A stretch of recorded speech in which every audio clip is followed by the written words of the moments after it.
السلام علیکم ناظرین، TNN ٹی وی کے ساتھ میں ہوں نمرہ کنول۔ سب سے پہلے شامل کرتے ہیں نیوز ہیڈ لائنز۔ بلوچ طلبہ بازیابی کیس جبری گمشدگی پر پوری ریاست کو ملزم بنانا درست نہیں۔ نگراں وزیر اعظم کا کہنا ہے کہ کون بے وقوف جبری گمشدگیوں کی ایڈوکیسی کرے گا۔ نان اسٹیک ایکٹرز بلوچستان میں ہماری زندگیوں کے پیچھے پڑے ہیں۔ نئے صدر مملکت کا انتخاب، الیکشن کمیشن نے شیڈول جاری کر دیا۔ نگراں وزیر اعظم نے قومی اسمبلی اجلاس بلانے کے لیے صدر کو دوبارہ ایڈوائس بھیج دی۔ قومی اسمبلی کا اجلاس بلانے کے متبادل انتظامات مکمل کر لیے گئے۔ خیبر پختونخوا اسمبلی کے 9 منتخب اراکین نے حلف اٹھا لیا۔ اسمبلی میں گھڑی اور لوٹے کی گونج، نون لیگ کی خاتون رکن پر لوٹا پھینک دیا گیا۔ PTI کے کارکنوں نے ایوان میں شدید نعرے بازی بھی کی۔ MQM کا مینڈیٹ 100% جعلی ہے، مصطفیٰ کمال کی آڈیو لیک ہو گئی۔ MQM رہنما مصطفیٰ کمال نے اپنی لیک ہونے والی آڈیو کی تصدیق کر دی۔ آڈیو لیک پر مصطفیٰ کمال کی وضاحت بھی آ گئی۔ گوادر میں 16 سال بعد ریکارڈ موسلا دھار بارش، حالات ابتر، متعدد علاقے زیر آب، شہری نقل مکانی پر مجبور۔ کراچی میں 1 مارچ سے بادل برسنے کی پیشن گوئی۔ درجہ حرارت میں اچانک کمی، ٹورنٹو کے لیے تیز ہوائیں چلنے کا امکان۔ انوائرمنٹ کینیڈا نے موسم کا خصوصی بیان جاری کر دیا۔ ہواؤں کی رفتار 80 کلومیٹر فی گھنٹہ تک پہنچ سکتی ہے۔ کینیڈا کے وفاقی وزراء کا گھروں کی تیزی سے تعمیر، صارفین کے تحفظ کے لیے کوششوں کا اعلان۔ وزراء کا کہنا ہے کہ $123 ملین کی فنڈنگ سے 5000 سے زیادہ گھروں کی تعمیر میں مدد ملے گی۔ ملک میں مہنگائی میں بھی کمی لائیں گے۔ کینیڈا میں فوڈ بینک اور خیراتی اداروں کی 2024 میں مانگ میں اضافے کا امکان۔ ملک بھر میں فوڈ چیریٹی کی مانگ میں 18% اضافہ متوقع۔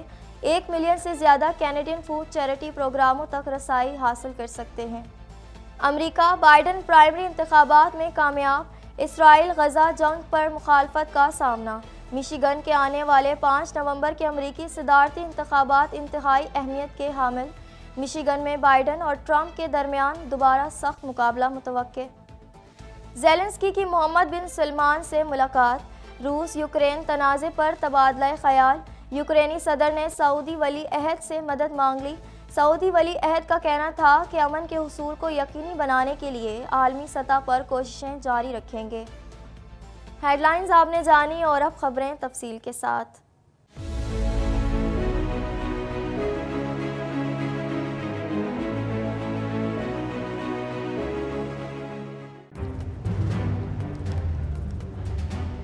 Islamic Finance TV, the only TV channel of the fastest growing Islamic economy in the world and the prime mover of Islamic finance news. Follow us on our social media handles and watch our reports and educational program at www.islamicfinancetv.com. For advertisement, please contact us at islamicfinancetv@gmail.com.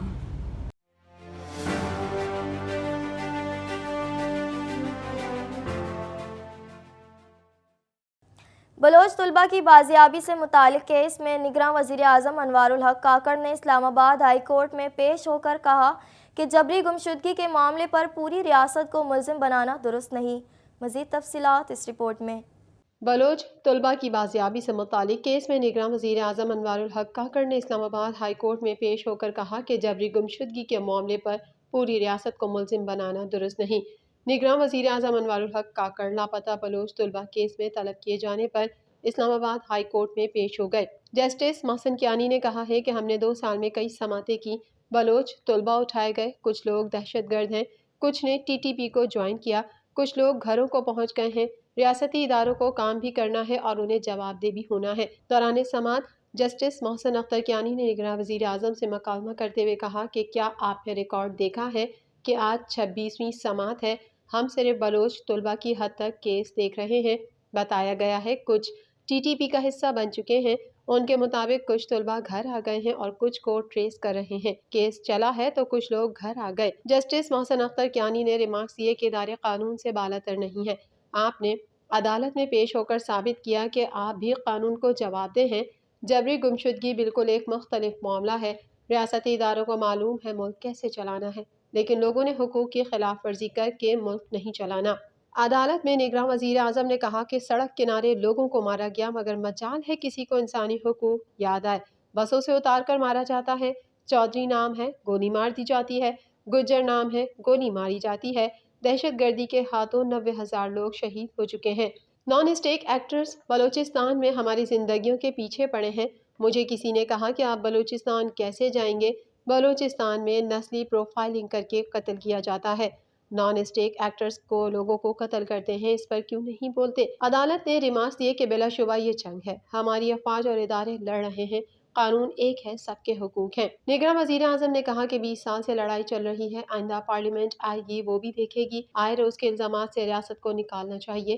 ہم نے اس لیے ہتھیار نہیں اٹھایا کہ ریاست نے ہمارے حقوق کی گارنٹی دی ہے۔ جسٹس محسن اختر کیانی نے ریمارکس دیے کہ کسی نان اسٹیک ایکٹر کو کوئی عدالت بھی تحفظ نہیں دے رہی۔ نگراں وزیر اعظم نے کہا کہ آنے والی حکومت سے کہیں گے قانونی اور پروسیکیوشن کے مسائل حل کریں۔ نگراں وزیر اعظم نے کہا کہ میں صرف لاپتہ افراد کے حوالے سے وضاحت کر رہا ہوں۔ یہ لاپتہ افراد کا پوچھیں تو 5,000 نام دے دیتے ہیں۔ یہ خود بھی اس ایشو کو حل نہیں کرنا چاہتے اور ان کی وجہ سے پوری ریاست کو مجرم تصور کرنا درست نہیں۔ وکیل ایمان مزاری نے عدالت کو بتایا کہ تاثر درست نہیں کہ ہم ریاست کے خلاف کوئی پروپیگنڈا کر رہے ہیں، ہم بھی اسی ریاست کا حصہ ہیں اور ہم کبھی بھی دہشت گردی کو سپورٹ نہیں کرتے۔ لاپتہ افراد کے اہل خانہ کے لیے یہ بات بہت تکلیف دہ ہوتی ہے کہ جب بات لاپتہ افراد کی ہو تو بات دہشت گردوں کی طرف چلی جائے گی۔ نگراں وزیر اعظم انوار الحق کاکڑ نے کہا کہ زندہ رہنے کا حق سر فہرست ہے۔ مجھے بلوچستان سے ہونے کی وجہ سے وہاں کے حالات کا زیادہ علم ہے۔ بلوچستان میں مسلح مزاحمت ہو رہی ہے۔ نگراں وزیر اعظم انوار الحق کاکڑ نے کہا کہ میں ایمان مزاری کے دلائل سے اختلاف کرتا ہوں۔ یہ اتنا سادہ معاملہ نہیں ہے۔ میں کل ٹی ٹی پی جوائن کر کے مارا جاتا ہوں تو گھر والے بھی روئے دھوئیں گے۔ فیصلہ ایک شخص کرتا ہے اور اس کے نتائج دوسروں کو برداشت کرنے پڑتے ہیں۔ یہ بڑا آسان ہے کہ آپ لواحقین کے نام پر آ کر کہنا شروع کر دیں۔ جسٹس محسن اختر کیانی نے اٹارنی جنرل کو ہدایت کی کہ عدالت نے جو کمیٹی تشکیل دی اس کی رپورٹ جمع کروا دیں۔ بلوچ طلبہ کی بازیابی کیس کی سماعت ملتوی کر دی گئی، آئندہ سماعت کی تاریخ بعد میں دی جائے گی۔ 16ویں قومی اسمبلی کا افتتاحی سیشن بلانے میں صدر مملکت کے اعتراض پر نگراں وزیر اعظم نے صدر کو دوبارہ ایڈوائز ارسال کر دی، ساتھ ہی قومی اسمبلی سیکریٹریٹ کو اجلاس طلب کرنے کا اختیار دے دیا۔ مزید احوال اس رپورٹ میں۔ 16ویں قومی اسمبلی کا افتتاحی سیشن بلانے میں صدر مملکت کے اعتراض پر نگراں وزیر اعظم نے صدر کو دوبارہ ایڈوائز ارسال کر دی، ساتھ ہی قومی اسمبلی سیکریٹریٹ کو اجلاس طلب کرنے کا اختیار دے دیا، جبکہ الیکشن کمیشن نے صدر مملکت کے انتخاب کے لیے شیڈول جاری کر دیا۔ میڈیا رپورٹ کے مطابق نگراں وزیر اعظم نے قومی اسمبلی سیکریٹریٹ کو آئینی ڈیڈ لائن گزرنے پر اجلاس بلانے کا اختیار دے دیا ہے، جس پر قومی اسمبلی سیکریٹریٹ نے آئینی ڈیڈ لائن پوری ہونے پر اجلاس بلانے کا اصولی فیصلہ کیا ہے۔ نگراں وزیر اعظم انوار الحق کاکڑ نے صدر مملکت ڈاکٹر عارف علوی کو بھجوائی گئی سفارشات میں آئین کے تحت اسمبلی کا اجلاس بلانے کی تجویز دی ہے اور کہا ہے کہ آئین کے تحت انتخابات کے 21 دن کے اندر اجلاس طلب کرنا آئینی ڈیڈ لائن ہے۔ صدر مملکت آئین میں درج ڈیڈ لائن کے مطابق قومی اسمبلی کا اجلاس بلائیں۔ دریں اثنا صدر مملکت کی جانب سے اجلاس نہ بلانے پر قومی اسمبلی کا اجلاس بلانے کے متبادل انتظامات مکمل کر لیے گئے۔ قومی اسمبلی سیکریٹریٹ نے بھی نگراں وزیر اعظم کو سمری ارسال کی ہے، جو کہ وزارت پارلیمانی امور کی جانب سے دی گئی ہے، تاہم یہ سمری واپس سیکریٹریٹ کو موصول ہو گئی۔ ذرائع کا کہنا ہے کہ قومی اسمبلی اجلاس کا نوٹیفیکیشن بدھ اور جمعرات کی درمیانی شب جاری کیے جانے کا امکان ہے۔ دوسری جانب الیکشن کمیشن نے صدر مملکت کے انتخاب کے لیے شیڈول جاری کر دیا۔ الیکشن کمیشن 1 مارچ کو صدر کے انتخاب کا شیڈول اور پبلک نوٹس جاری کرے گا۔ آئین کے تحت کاغذات نامزدگی جمع کرانے کے لیے ایک دن مقرر کیا جائے گا۔ مجوزہ پروگرام کے مطابق 2 مارچ دن 12 بجے تک امیدوار اپنے کاغذات نامزدگی کسی بھی پریزائڈنگ آفیسر کے پاس جمع کروا سکیں گے۔ الیکشن کمیشن نے کہا ہے کہ تمام خواہش مند امیدواران آج سے ہی کاغذات نامزدگی الیکشن کمیشن سیکریٹریٹ اسلام آباد اور صوبائی الیکشن کمشنر سے حاصل کر سکتے ہیں۔ صدارتی انتخاب کے لیے مطلوبہ الیکٹورل کالج 29 فروری کو مکمل ہوگا۔ الیکشن کمیشن نے کہا کہ آئین کے آرٹیکل 41 کے تحت صدر کا انتخاب عام انتخابات کے انعقاد کے بعد 30 روز کے اندر کروانا لازم ہے۔ خیبر پختونخوا اسمبلی کے 9 منتخب اراکین نے حلف اٹھا لیا۔ نامزد وزیر اعلیٰ کے پی علی امین گنڈا پور عمران خان کی تصویر کے ساتھ ایوان میں پہنچے۔ مزید احوال اس رپورٹ میں۔ خیبر پختونخوا اسمبلی کے 9 منتخب اراکین نے حلف اٹھا لیا۔ صوبائی اسمبلی کا افتتاحی اجلاس آج صبح 11 بجے طلب کیا گیا تھا، جو تقریباً 1:15 بجے شروع ہوا۔ اسپیکر خیبر پختونخوا اسمبلی مشتاق غنی کی سربراہی میں ہونے والے اجلاس میں پہلے مرحومین اور شہداء کے لیے دعائے مغفرت کرائی گئی، جس کے بعد مشتاق غنی نے 115 نومنتخب اراکین سے حلف لیا۔ تقریب حلف برداری کے بعد اسپیکر مشتاق غنی نے کہا کہ شام 5 بجے تک اسپیکر اور ڈپٹی اسپیکر الیکشن کے لیے کاغذات نامزدگی جمع کرائے جا سکتے ہیں اور رات 12 بجے تک کاغذات واپس لیے جا سکتے ہیں، جبکہ کل صبح 10 بجے اسپیکر اور ڈپٹی اسپیکر کے انتخاب کے لیے پولنگ ہوگی۔ نامزد وزیر اعلیٰ KP کے علی امین گنجاپور عمران خان کی تصویر کے ساتھ ایوان میں پہنچے۔ عمران خان نے اسپیکر KP کے اسمبلی کے لیے بابر سلیم سواتی کو نامزد کر دیا، اسد قیصر کے بھائی کو نامزد نہیں کیا گیا۔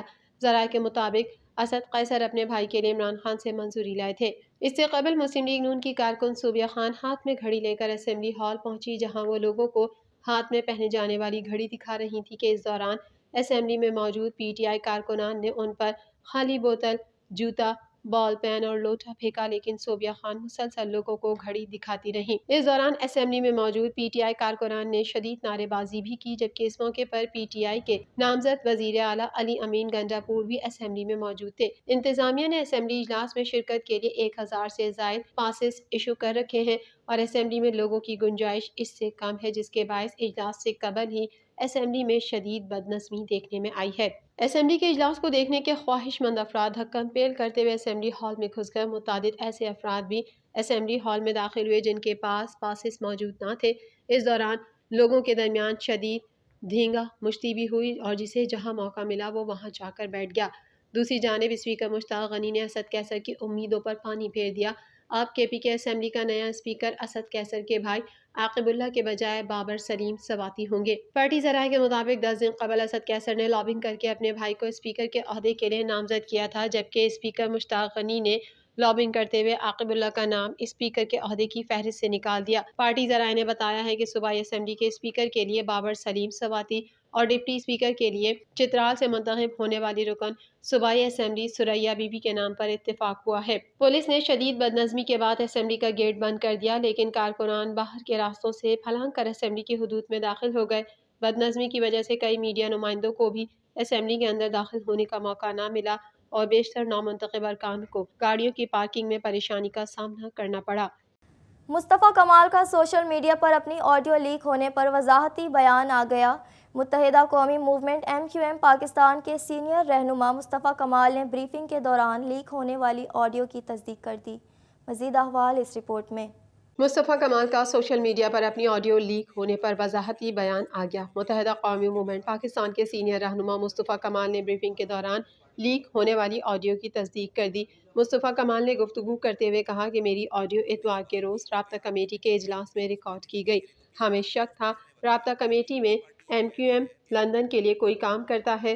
آڈیو ریکارڈنگ سے معلوم ہو گیا MQM لندن کے لیے جاسوسی کون کر رہا ہے۔ واضح رہے کہ حکومت سازی کے لیے مسلم لیگ نون سے مذاکرات کے بعد MQM پاکستان کے اجلاس میں مصطفیٰ کمال کا لیک ہونے والی آڈیو میں کہنا ہے کہ نون لیگ سے مذاکرات کے لیے پہنچے تو لگا جیسے بن بلائے گئے، جیسے کوئی دروازہ کھول کر اندر آ جائے تو آپ بولتے ہیں کہ اچھا آ جاؤ۔ مصطفیٰ کمال نے مزید کہا کہ مسلم لیگ نون نے پیپلز پارٹی سے مذاکرات پر اعتماد میں نہیں لیا، الٹا کہا کہ پیپلز پارٹی کہتی ہے MQM کا مینڈیٹ 100% جعلی ہے، اس لیے MQM سے بات کرنے کی ضرورت نہیں۔ انہوں نے کہا کہ میں نے رابطہ کمیٹی کو یہی بتایا ہے کہ پیپلز پارٹی مسلم لیگ نون کو کہتی ہے نمبر پورے ہیں، MQM کی ضرورت نہیں ہے۔ اس آڈیو لیک میں یہ باتیں خبر نہیں ہیں۔ ان کا کہنا تھا کہ خبر یہ ہے کہ اب بھی MQM لندن کے لوگ رابطہ کمیٹی کے اندر موجود ہیں جو ان کے لیے کام کر رہے ہیں۔ اب ہمیں پتہ چل گیا کہ وہ گھس بیٹھیا کون ہے جس کا بہت دن سے ہمیں انتظار تھا۔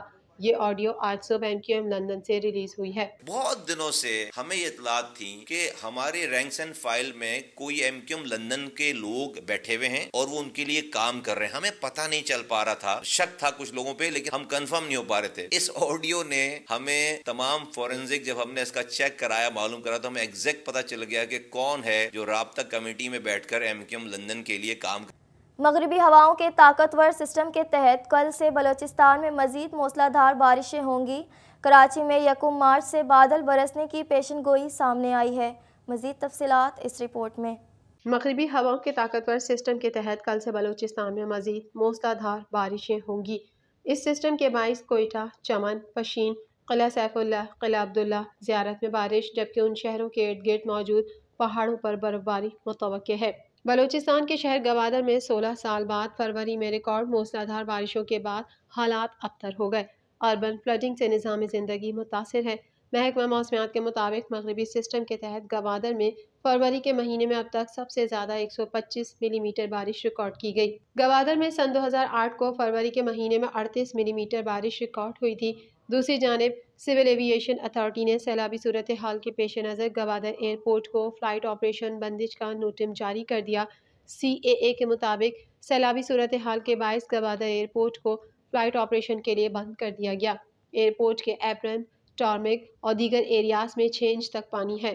نوشکی، مستونگ، قلات، مسلم باغ میں بھی بارش، جبکہ زیارت، توبہ چکزئی، توبہ کاکڑی، کوڑک ٹاپ، کان مہترزئی اور خواجہ عمران سمیت بالا علاقوں میں برف باری جاری ہے۔ دوسری جانب کراچی میں 1 مارچ سے بادل برسنے کی پیش گوئی سامنے آئی ہے۔ چیف میٹرولوجسٹ سردار سرفراز کا کہنا ہے کہ سردیوں کی بارش عموماً اتنی شدت کی نہیں ہوتی۔ کل سے ملک پر نئے سسٹم کے تحت ہیوی اسپیل دکھائی دے رہا ہے۔ ان کا کہنا ہے کہ گوادر میں اس بار غیر معمولی بارش ہوئی ہے۔ یہاں ان مہینوں میں اتنی بارش پہلے کبھی نہیں ہوئی۔ چیف میٹرولوجسٹ سردار سرفراز نے کہا کہ کراچی میں گزشتہ 2 دن تیز ہوا چلی، جبکہ آج اس میں کمی آ چکی ہے۔ انہوں نے بتایا کہ گوادر میں کل دوبارہ تیز بارش کا امکان ہے، جبکہ 1 مارچ سے کراچی میں بھی بارش کا امکان ہے۔ چیف میٹرولوجسٹ سردار سرفراز کا مزید کہنا ہے کہ جنوری اور فروری میں پہاڑوں پر پڑنے والی برف زیادہ دیر نہیں رہتی۔ ان کا یہ بھی کہنا ہے کہ KPK کے کچھ علاقوں میں طوفانی بارش ہو سکتی ہے، جس کے باعث لینڈ سلائڈنگ کا خدشہ ہے۔ واضح رہے کہ گزشتہ 24 گھنٹوں سے بھی زائد سے گوادر، جیونی اور سربندن سمیت بلوچستان کے مختلف علاقوں میں شدید و طوفانی بارشوں نے تباہی مچا رکھی ہے۔ دوسری جانب خیبر پختونخوا میں آج سے بارشوں اور برف باری کا سلسلہ شروع ہونے پر PDMA نے صوبائی انتظامیہ کو الرٹ رہنے کے لیے مراسلہ جاری کر دیا ہے۔ DGP DMA نے ضلع انتظامیہ کو پیشگی اقدامات اٹھانے کی ہدایت کی ہے۔ DG PDMA کا کہنا ہے کہ خیبر پختونخوا کے پہاڑی علاقوں کے ندی نالوں میں طغیانی اور فلڈنگ کا خدشہ ہے۔ بارشوں سے شہری علاقوں میں اربن فلڈنگ کا امکان ہے۔ برف باری اور بارشوں سے بالائی اضلاع میں لینڈ سلائڈنگ ہو سکتی ہے۔ مزید خبریں بھی بلیٹن کا حصہ ہوں گی، مگر اس بریک کے بعد